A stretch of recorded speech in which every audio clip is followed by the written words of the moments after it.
Excuse me for that, but right now, first at 4, tracking Hurricane Beryl.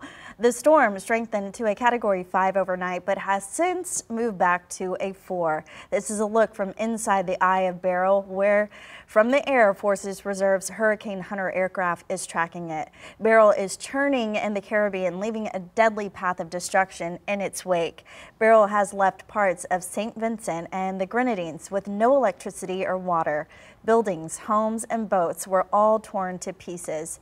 Jamaican officials are activating disaster response protocols in anticipation of Wednesday's landfalls. What about Texas? Weather Chief Bill Taylor is here.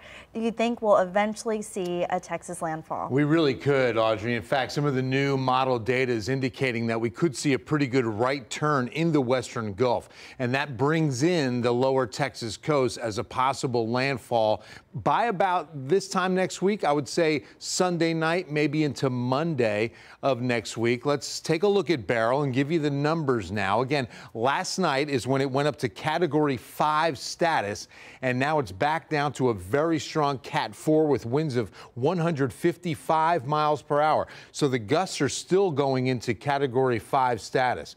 It's moving west-northwest. It has not slowed down at all. 20 to 22 miles per hour has been its pace through the eastern Caribbean. Notice that the millibar pressure is down to 943. That's a really low number.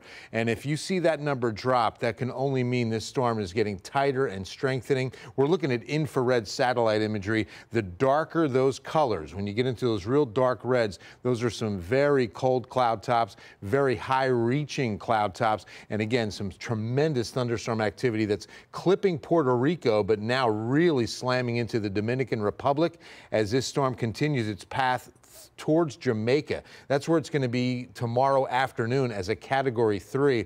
And notice that it moves across the Yucatan Peninsula on Friday morning at about a Category 1 status. So we're expecting landfall early Friday, then moving across the peninsula during the day. And by noon hour into the afternoon, it emerges back out over open water of the Bay of Campeche and southern Gulf of Mexico. Right now, the consensus on landfall is south of South Padre, and it would be sometime around Sunday afternoon. So we would obviously be close enough for some pretty good impacts. I'm going to show you all the computer models and exactly what we're looking at coming up. Audrey?